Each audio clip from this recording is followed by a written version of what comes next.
This is the Physical Activity Researcher Podcast, a podcast for researchers of sedentary behavior, physical activity, and sports. Join for a relaxed dialogue about research design, practicalities, and, well, anything related to research. Learn from your fellow researchers useful and relevant information that does not fit into formal content and limited space of scientific publications. And here is your host. Welcome everyone. This is the Physical Activity Researcher Podcast, and I am Noora Ronkainen. In today's episode, we are going to expand the discussions on the impact of the COVID pandemic on physical activity and exercise that have already taken place in this podcast. And we will do that by exploring sociological perspectives on the social response to the pandemic. I have the honor to have two excellent guests today who have recently joined forces to write a commentary on COVID-19, exercise, and bodily self-control. Our guests have argued that the pandemic has revealed important insights about the social significance of sport, health, and embodiment. Dominic Malcolm is reader in the Sociology of Sport in the School of Sport, Exercise and Health Sciences at Loughborough University. His recent research has focused on the intersections of sport, medicine, and health, and he has also examined the construction of medical expert knowledges on concussion and the impact of sports concussion crisis on a range of non-elite sport participants. Philippa Velija is Associate Professor in the Sociology of Sport and Head of Education and Sociology at the School of Sport, Health and Social Sciences at Solent University. Her research focuses on issues of social justice in sport and more specifically on gender relations in sport. So good morning and thank you so much for joining me today. Good morning. Good morning. Thank you for having us. Yeah, it's really wonderful that you both found the time. And the reason I got in touch with you a couple of weeks ago is that I read your commentary article with the title COVID-19, Exercise and Bodily Self-Control, which was published in Sociologia del Sport. And I really found it thought-provoking and I wanted to know more about that. And as said, I'm really delighted that to have you here today to expand on what you have argued in the paper. So let's start out by, if you can share a little bit about how this paper came about.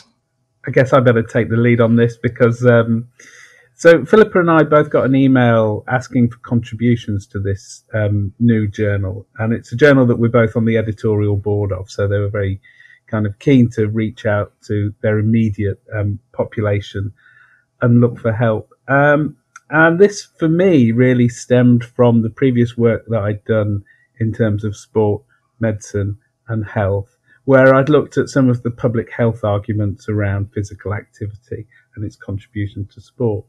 But Philippa and I share a kind of theoretical perspective based on Norbert Elias.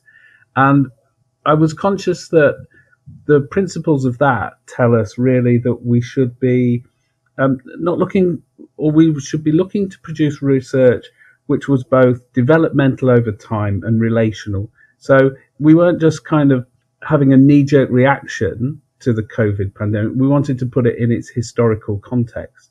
So that's when I reached out to Philippa and we talked about how we might develop this piece.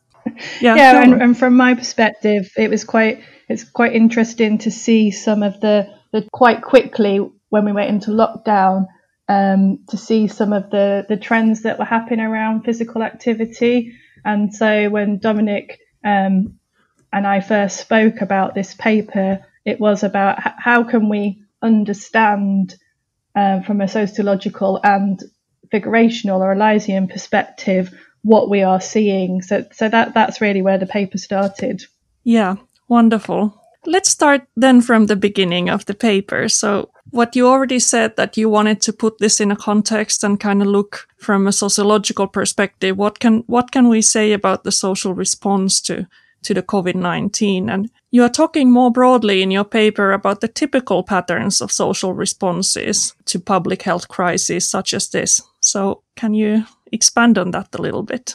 Yeah, sure. I mean, so what we wanted to do was think about the social reaction to the coronavirus in relation to how populations have responded to previous public health crises.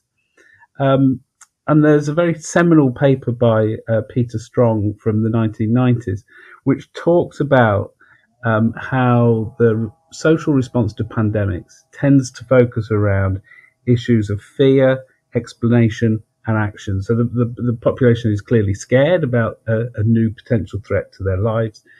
The population desires an explanation to show us what the causation of this is, and urges really, really strong and immediate action. And Strong was writing in the context of AIDS and HIV, and this was perhaps probably the last great kind of pandemic that affected Western societies in the way that COVID did. We were also influenced by Joop Goesblum, a Dutch sociologist who used Elias very much in his work, who placed this in the context of what Elias called civilizing processes. Now, this is a complex theoretical term, but basically what Elias is talking about here is that there's, over time, we can demonstrate a long-term shift towards humans becoming increasingly controlling over their own behavior. There's greater self-regulation of our own behavior, and there's greater kind of social or governmental control over our own behavior as well. So these two things go hand in hand, a kind of increase in state involvement in the way people behave, but also an internalization of that. And what Goesblum said is that in pandemics that we've seen in the past, and he compares responses to the plague, cholera, responses to syphilis in the past. He argues that what we see generally happening is the ostracization of victims of illness. We see an increased attention to the relationship between ill health and cleanliness. And he argues that many of the interventions that we see are not actually firmly grounded in empirical evidence, but are strong reactions or immediate reactions in this kind of sense of being seen to be doing something and to acting to save the population. Yes, and Philippa, do you want to expand on that? Yeah, I mean, research that Dominic's talked about, I think what's interesting is to look at those patterns of social responses to pandemics, because often when something new happens, like COVID-19, we think about it or we understand it in the present. So I think it was quite interesting to see the trends and patterns around social responses to pandemics, and particularly around the hygiene and the wearing of masks, which has become an issue of debate in the UK, who were much later to enforce the wearing of face coverings or masks in public, for example. So I think it's important that we understand these social responses and the patterns and how they come about over time, and how we come to self-regulate. So despite some of the resistance around face coverings or wearing masks in the UK, there has now been a shift to those who don't wear those, who are resistant, to them being criticised for not regulating and not protecting others. Yeah, here in Finland also there are the debates about the masks, and it's only this week or the last couple of weeks that now the recommendations are coming through more forcefully, and yesterday was the record high day of everybody going to buy a mask when people are going back to their offices here in Finland. This is a really good example of what Goesblum says about how initiatives are introduced despite the lack of empirical evidence. So at the beginning of this pandemic, Western governments were relatively sceptical about the evidence of wearing masks. And what's changed is not that the empirical evidence has got much, much stronger, but that social attitudes have changed and it's become more acceptable. And it's been seen as something that we can do, or we can be seen to be doing, which might be effective. And there's the kind of hope that it will be, rather than the scientific certainty that it will do. And it may well prove that this is a very effective way of controlling the virus. But it may not just be about the technology of wearing a mask. It might be also to do with the social response to people wearing masks. So when we see people wearing masks, it it alerts us or reminds us to the fact that we are in a pandemic situation, that we should socially distance, and it keeps the idea of the pandemic at the forefront of our minds, and it changes our action. So there's an element, this could work because of a self-fulfilling prophecy. Right. And basically you are telling us that there are these shared patterns in the response that we've seen before and what has been theorized before in sociology. In your analysis and when you are looking at the developments, would you say that the COVID response is exhibiting the same pattern that is identified in previous work? So is there something new that is happening or something that is surprising? I mean, I would say there's a huge amount of similarity between, or what was striking to us when we started talking about how we were going to frame this article was just how much repetition there was, or how much obvious evidence we could see in the comparison between previous responses to public health crises and this one. So one of them is that this debate about the science and whether we're implementing measures that are not scientifically proven, but respond to that call for action. We also saw very much the focus on the ostracization of victims of illness here. So the kind of social distancing. So one of the things that Husbaum says is that one of the things that's characterized previous pandemics is the socially advantaged have been able to separate themselves from the socially disadvantaged and create social barriers between them. And what I think we've seen in relation to COVID is the ability of certain groups in society to work from home and therefore better self-isolate and therefore restrict the spread of disease in more middle-class populations. In contrast to key workers and those groups within society whose work necessarily involves contact with the public, where rates of COVID have been much higher. So our social advantage as certain types of groups and as academics working from home on computers almost as normally as ever, it seems, that huge advantage means that we can be socially distanced from those who are more at risk from catching the virus.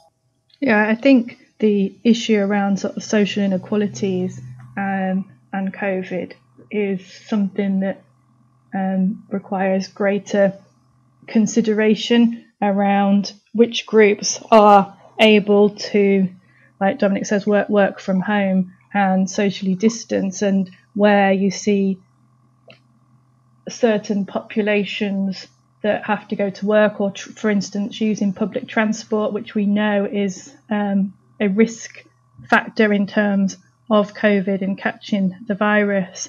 And for some people that, you know, they have to go to work, they're key workers, and that is their means of getting there. But also around social inequalities and access to internet, schooling, and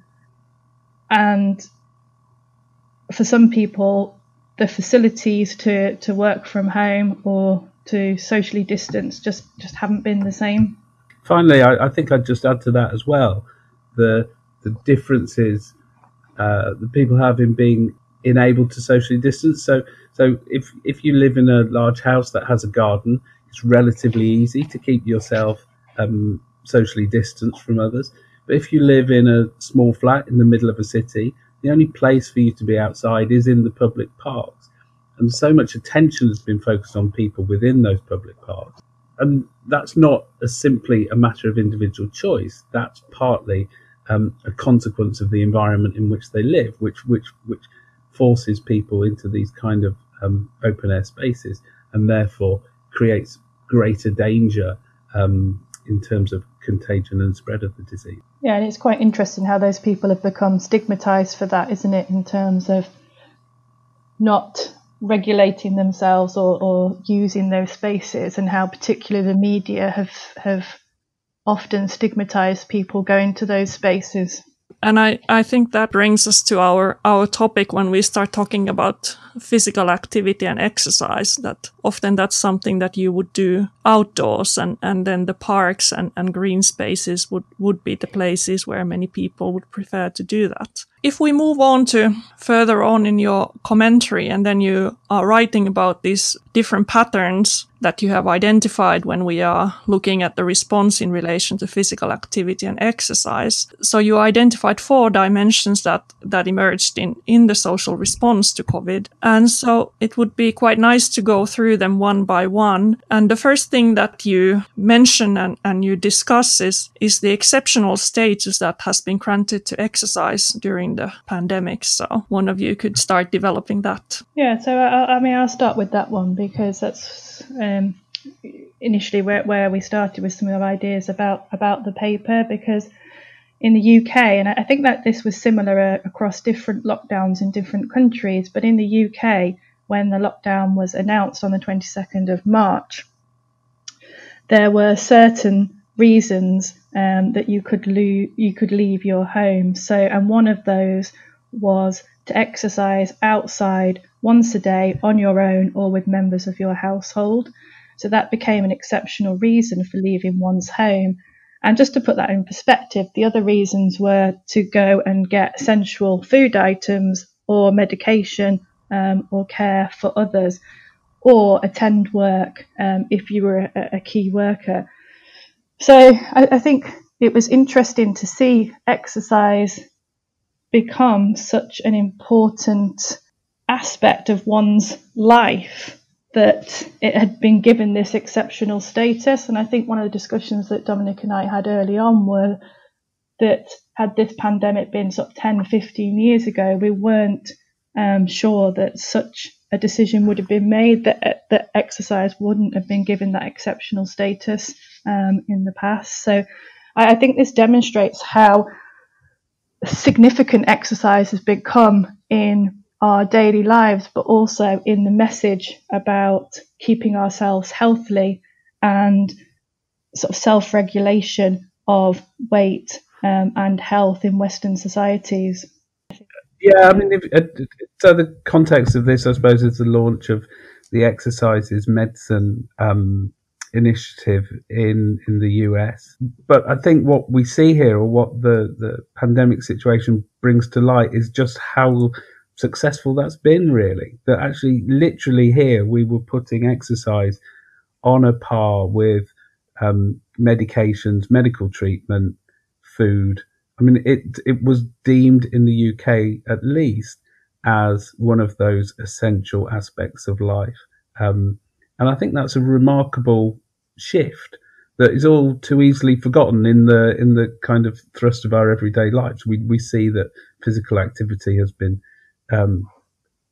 become more central and more important, but I think this was a really interesting marker of just how central it is to the way we are seen to live our lives. And I think as the second point that you bring in this paper also is that the different institutions such as Sport England are making sure that people know that exercise is essential for your well-being, and that's something that you should not be skipping. And so what you are writing about the second point about this message is reinforcing the importance of exercise, and you're talking about the fitness experts.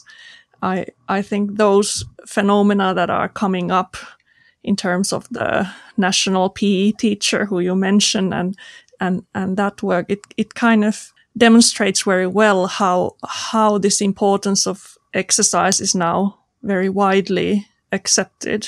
Yeah, I mean, I think it was interesting that very few people questioned that exceptional status of exercise as well, that it was accepted that was a reason to leave your house. It wasn't even something that was sort of questioned, which I think it is interesting. And then we see in this second point about how quickly people and organisations moved to emphasise you can still go outside and do exercise because that's one of the reasons that you've been given to leave your house, but also you can exercise in your own home. And there becomes quite a quick shift to experts who are advising about what exercise you can continue to do in your own home. So you've got, Sport England very quickly launched the Join the Movement and Stay In Work Out campaign,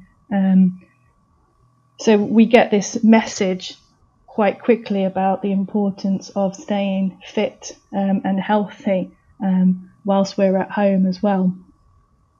I remember in the early stages of this, it seemed that the BBC website, sport website, seemed to have a different elite athlete showing us their exercise routine every single day. There was quite a torrent, really, or repetition of demonstrations of what we could be doing at home that kind of matched this these policy campaigns to keep us moving. And suggesting that it was more important at this time than ever. So not only did it consolidate that movement towards exercise as medicine, but it gave it a fresh impetus, really, and brought it into everybody's homes at a time when everybody was at home. Yeah, I think especially in the UK, where you had a more severe lockdown and this kind of working out at home and these home exercises, they were probably, as you write, also a big commercial opportunity for people who are working in the fitness industry to make a business out of it. I think here in Finland, when we didn't have like a full lockdown, then a lot of people were actually keeping up with walking outside, which is the most popular activity, or going for a bicycle ride, or going for a little jogging. So I think what you see probably is a bigger rupture. And for example, in the UK, where you had a more drastic lockdown compared to Finland, where you were still allowed to move freely outside as much as you wish. Yeah, I know that other countries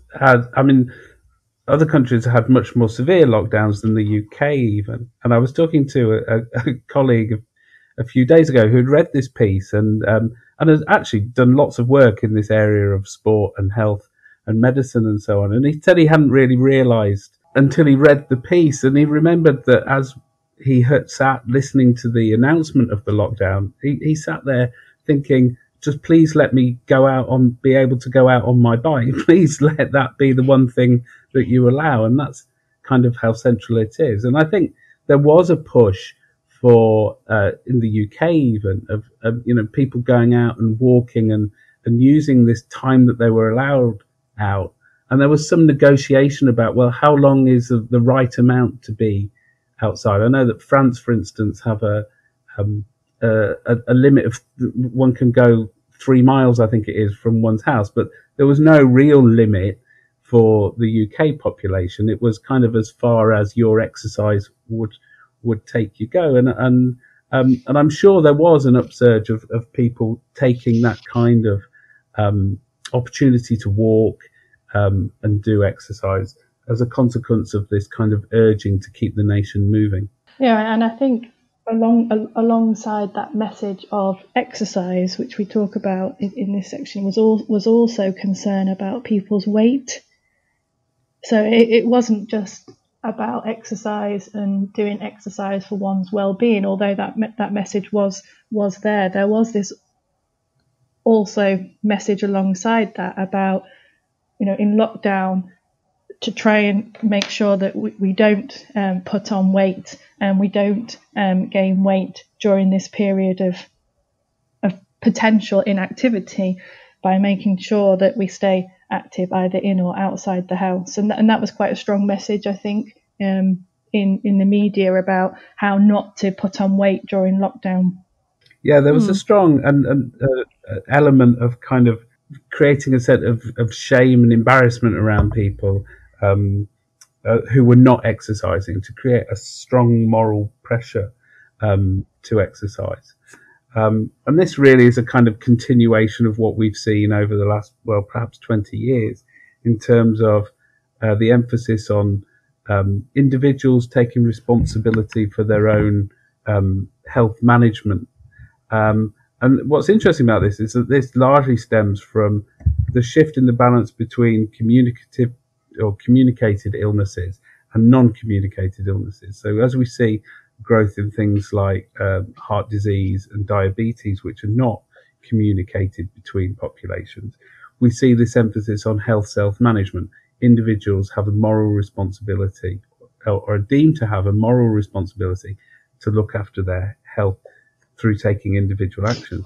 What coronavirus shows us is that actually communicative diseases are also hugely important, but our own self-management of the coronavirus is less significant because it's about communication. It necessarily is an interaction between people. It's not about just the individual. But in this context, we did see an upsurge really in the sense of guilt about exercising, and some of the respondents to the Sport England survey spoke specifically to this and said they did feel guilty if they weren't exercising at this time of national health crisis. Yes, and that was the third point of your commentary, that you are raising these unintended consequences. Well, I'm not entirely sure it was unintended. I think that's part and parcel of the movement towards promoting physical activity, is that there is an element of suggesting that exercising is a moral duty, therefore not exercising is semi-shameful. And what Porter says about exercise is very interesting, is that, there's many things that we can do to our bodies to make us look fit and healthy and to signal that we're good citizens to the outside world. We can have our hair done, we can have our nails done, we can have beauty treatments and so on, we can have surgery to alter our weight. But what's specific about physical exercise is that we know that to get the kind of body that you get through physical exercise, it can only be done through a certain amount of effort and individual achievement. So the exercised body, the fit body, is a particularly distinct moral achievement in our modern society, which shows that we take seriously our health concerns, that we're able to discipline our bodies and subject our bodies to a kind of self-regulation. And the physical appearance of the body is the really important outcome of that, which shows to the rest of the world what a virtue, how we've been able to conform to this kind of virtuous behaviour. Yeah, and I think to add to that, I think if you look at something like the Joe Wicks phenomenon that we talk about, it's also people keen to post on social media that they are doing this activity as well. So people are keen to demonstrate that they are active during this period as well. So I think in particular the Joe Wicks that we talk about, although that there are other examples, the extent to which people watched and participated in Joe Wicks during the lockdown period is quite phenomenal. 790,000 households tuned in for his first class, and he had over 6 million views. And I think what's interesting about the Joe Wicks phenomenon is that it was aimed at young people, but also families, something that families could do together. And that there's a routine element to it as well, that every morning at 9 o'clock in the weekday, you could start your day with Joe Wicks, doing physical exercise, taking responsibility for your health and fitness at home with your family. But also there was this routination of that exercise every morning at 9 o'clock, that it gave for some families that element of routine that might have been missing in lockdown as well. That's interesting. And the fourth thing that you discuss in the paper is the balance between the I and the we, in terms of how we are, in certain ways, we are all in this pandemic together. But in some ways, certain individuals and certain groups are definitely in this a lot more than others. And that's definitely what comes through in the media and the news as well. So perhaps you can develop that aspect a little bit as well. Yeah, in terms of the fourth feature that we identify here, that we're the sense that we're, on the one hand, all in this together because it's a communicable disease, but equally that there then creeps in elements of blame and stigmatization, and this tends to focus around obesity and weight. And so there's the publication of various findings about how people who have higher BMIs tend to have worse health outcomes, and in a sense, this kind of hides the other factor, which is age, which seems to be a much more significant determinant of negative health outcomes of coronavirus. But they're not a population we're going to blame or stigmatise, because ageing is something that is seen to be beyond the individual's control. And actually, since we wrote this, it's been very interesting to see in the UK that they've kind of relaunched the obesity strategy to come exactly on the back of this, and is targeted directly at, in the context of saying, well, there are populations out there who are not taking enough control of their weight, and they need to take their weight down.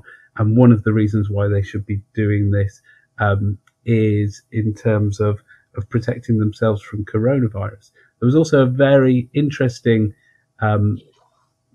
controversy a few weeks back when the Royal College of General Practitioners launched an online seminar and course where they talked about coronavirus as a lifestyle disease. Eventually, they kind of retracted that title for the seminar or conference in an outcry against that this clearly wasn't fundamentally a lifestyle disease. This was a communicative disease, but this was all part of the kind of how can we find particular populations or that then become stigmatized or distanced.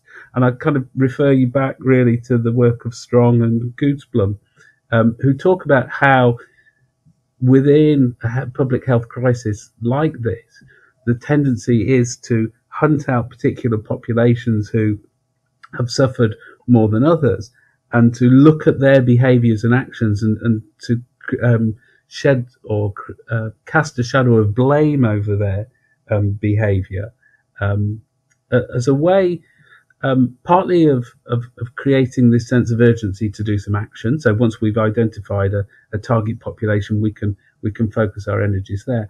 But the flip side of that is also that it reassures people in this climate of fear that if I'm not one of them, then I'm relatively safe, so I don't need to do so much to change my behaviour, or I can sit more easily with less fear of contracting the virus. Yeah, and I think that process of sort of blame and stigmatization of certain groups demonstrates that sort of mixed message, this idea that anybody can get the virus, and that was particularly played out in the UK with our Prime Minister Boris Johnson coming down and with the illness, that the disease doesn't discriminate, but actually on the flip side also this desire to look at what are the risk factors and what are the risk factors that people can control by having better self-regulation of their weight, and how can we do that is potentially through doing more exercise and taking more responsibility and further elevating that exercise is medicine message. I think Philippa's point about Boris Johnson and the obesity strategy is a really interesting one that reveals something about this government, but also something reaffirms a point that Goodsblum says about how policy initiatives are brought in not necessarily because they're evidence-based, but because of social factors.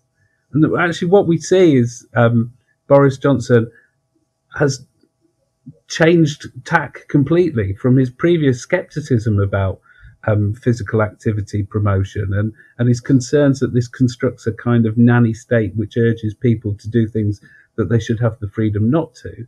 And all of a sudden, because of his personal experience of getting ill, he's now put his, if you pardon the pun, his weight behind this this policy and said, actually, no, let's take obesity seriously.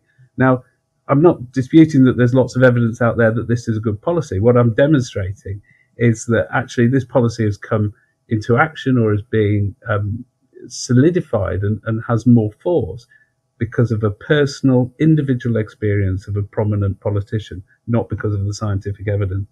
And you already talked about the masks as being another example when the research evidence hasn't necessarily changed so much.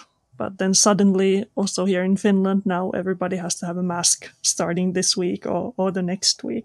It's really interesting. Sure. And I think, I mean, historically, I think people in the West have looked at the cultures in the East where mask wearing is much more frequent. With some kind of suspicion, and I don't want to make this all about Boris Johnson, but he said some very notable things in the past about face coverings of Muslim populations and how this is very un-British. But what we now see is that partly because there is a desire that we must be seen to be doing something different, and partly because there is some evidence to suggest that the countries in which mask wearing is more part of the culture or is more long-standing part of the culture have been relatively successful.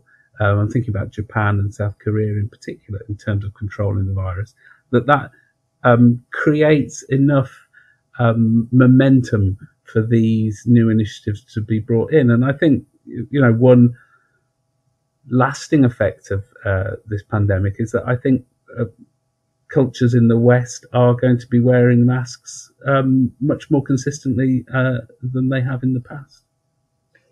Yeah, there's certainly been almost an amount of disdain, hasn't there, for cultures that wear masks and tourists that wear masks in our country. So there has certainly been an interesting shift there in how that's perceived. Yeah, and you already started mentioning about the lasting effects of the pandemic. And wearing masks might be one of the things that we have a different culture around that in the future. What about when you think about physical cultures, so physical activity, exercise cultures, body cultures? What might be the more enduring impacts of the pandemic and what we have experienced this year? One of the things that Husman in particular talks about is how these pandemics don't create new things. They accelerate processes that were already ongoing. So this division of social classes, this emphasis on health and cleanliness. He says these are things that are simply accelerated by this kind of pandemic situation. But what I see as one of the consequences of this is a further move towards types of physical activity which are much more about health promotion and body management, and much less about the traditional competitive physical elements of sport. And we've seen that contact sports in particular have so much trouble or are highly problematic in this context of limited physical contact between individuals. But I think there were already lots of questions. And this kind of relates back to my work on concussion in particular, concerns about the health consequences of taking part in these kind of sports. I think the pandemic situation is just going to accelerate that process and make those types of sport more difficult or more problematic for people to continue participating in. Yeah, I think Dominic makes a really important point there about these not being new aspects, but this elevation of particular types of physical activity. But I also wonder whether one of the trends there will be the fact that you can do exercise anywhere, at any time, in your house, outside your house. You can do physical activity. So there's no excuse almost for not being physically active. And those that are not looking after themselves, are not being physically active, and not involved in exercise, these levelers of sort of shame, embarrassment and stigmatization will continue to increase. Yeah, very much so. I mean, I think, and in some ways, this is paradoxical to the nature of the disease. That this is a disease which threatens the human population because it's contagious, and actually, what we're likely to see as the outcome of this is an increased pressure on individuals to self-manage and control their own health. And so those processes were ongoing, and we've seen a kind of strong drift towards this emphasis on health self-management over the last 20 years or so. But it's paradoxical almost that a contagious disease, which by its nature is a social disease, is actually going to accelerate those processes of individual health management. And I know that you are mainly talking about recreational sport and exercise in your paper, but what are your thoughts on competitive and the more elite and professional sport? Where are they heading? I mean, I think that's interesting. We've seen the kind of re-establishment of professional sports in the UK and globally as well. And I think they've been able to function because of the incredible resources they have that enable them to have routine testing and to isolate their teams and their management and their behind the scenes staff as well. So whilst we may be able to continue with this kind of high level sport that actually doesn't need to be played in front of spectators, it's the value of that sport is through its televising. I think it's the grassroots level of sport which is much more problematic, and I think we'll see grassroots level football and other contact sports become much more difficult to organise and much more problematic, and we're likely to see a move away from participation at the grassroots level in those kinds of sports. I think what it will highlight at the elite levels is those sports that do have the finances to be able to do the testing, to carry on in this context, whereas for those sports that may be popular but are less financially sustainable, or for example women's sport, where there is less finance and sponsorship or money to be able to do that testing, we might see that those elements suffer more. Yeah, it's likely to exacerbate the inequalities in sport as it's exacerbated the inequalities in society. You are painting quite a bleak picture of how the pandemic is impacting our sport and exercise culture. Is there anything positive to take home from this? I think for listeners of this podcast, I mean, I think we can see, we go back to the point about how physical activity is going to continue to be stressed as an important part of our daily routines, how it's going to be made even more acceptable to be done anywhere and everywhere. And so I think you could argue that that's a positive outcome of this experience. And as Philippa and I have said before, it's not about new changes, it's about accelerating changes that were already there.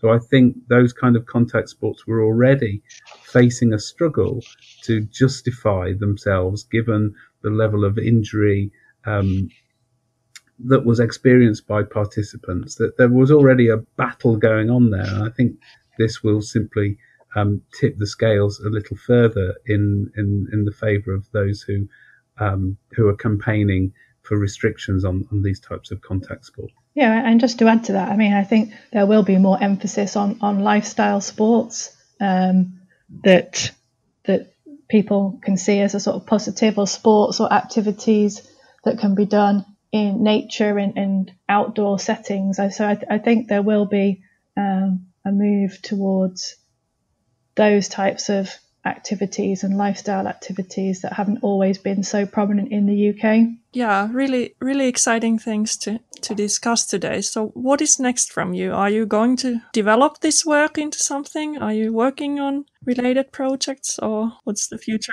As we said at the beginning, in some ways this was a kind of response to a call, but I think like all sociologists, we're always happy in a crisis when we can start to explain things. And so writing this was in some sense created some comfort for us so that we could understand this situation we were in.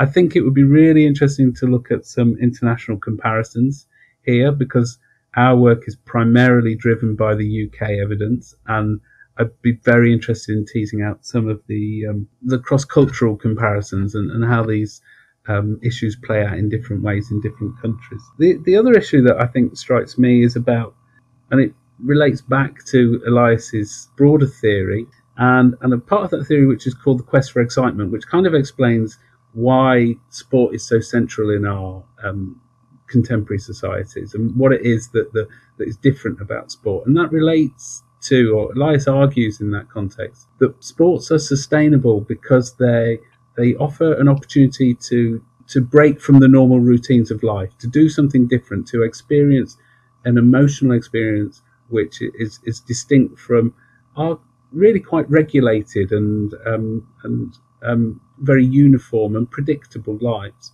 So how is sport and exercise going to play out in that respect? How is exercise within the home, for instance, if this becomes the new norm, how are we going to make that different and refreshing and emotionally stimulating, rather than something which is simply just a means for getting fit or a means for developing the body? I'd be interested to look at those kind of issues. Yeah, I think Dominic makes a really interesting point there, because actually if you look at the sort of Joe Wicks phenomenon, those that have been very successful in this virtual exercise at home environment, one of the things that you find is that it tailors off. So there's an initial sort of excitement and following of these sorts of routines, but that it sort of tailors off. So there is something interesting there, that it doesn't give people the same sense of this quest for excitement in the ways that other activities might do. So it'd be interesting to see how that develops. I mean, I think Dominic makes a really important point about the value of sociology, and for the sort of podcast listeners here, around being able to understand the trends that we're seeing around physical activity and exercise in relation to the COVID situation. And I think it certainly gave me comfort when I started to see some of the trends happening, that we were able to explain them and put them in context. And I think that is something that can be said around the value of a sociological approach or understanding to these trends and patterns. Why I enjoyed your paper was as well that kind of when you read those things, a lot of those things click. So I think we will start wrapping up. So maybe if you want to just summarize a couple of take-home messages for our listeners today. I think my take-home messages for this would probably be that it's really important to think about how our actions have been driven by fear and stigmatization and social divisions and a sense of an urgency of action. It's really useful to look back at work and see those kind of illustrations of how pandemics and health crises have played out in the past, and how these features are a continuous presence in this kind of social context. I think it's interesting to see how the desire for scientific solutions is probably greater today than it ever has been in the past. And I'm really struck by the frequency with which the press report, the great scientific breakthrough that's going to represent the end of the COVID crisis and we'll all return to normal. And these claims are probably misguided. I hope completely that there's a vaccine which comes about which solves this problem. But the likelihood is that we will continue to have to work with the virus over a long period of time. And we're probably misguided to put too much faith in scientific solutions when social solutions are likely to be really, really important as well. I think the other or final point I would say about the key message is that do reflect on how, if you yourself are one of the healthy few, that it's actually because you're socially advantaged rather than because you're a kind of virtuous person who's worked out and kept exercising and kept fit. I do think a fundamental aspect of this pandemic has been the way in which the socially disadvantaged have been disproportionately affected by the pandemic. And there is an element of, I was going to say luck. I don't know that there's an element of luck. I think these things are prescribed by our place in the social structure. But I certainly don't think people who are getting ill are doing so because they are in any way to blame. And people who are not getting ill are staying healthy because they are doing the right things. I think this is determined not solely by our individual choices, but our place in the broader social structure. Yeah, and just to add to that, I mean, I think Elias's work around shame, embarrassment and stigmatization can be a really fruitful framework for trying to understand the social responses to the pandemic. I think his work in particular around shame and embarrassment is something that can really help us understand how we respond, but how other people respond to particular groups who are seen to not be doing their bit for containing the virus. And I think that's an important thing to think about moving forward. Dominic and Philippa, thank you to both of you so much for joining me today. Thank you very much for having us. Thanks for joining us this week on Physical Activity Researcher Podcast. If you like the show, make sure you never miss an episode by subscribing or following the show on Twitter. This podcast is made possible by listeners like you. Thank you for your support. If you found value in the show, we would really appreciate a rating on Apple Podcasts or whichever app you're using. Or if you would, in a real old school way, simply tell a friend about the show. It would be a great help for us. We have a fantastic lineup of guests for forthcoming episodes, so be sure to tune in. Thank you all for your support and have a great day.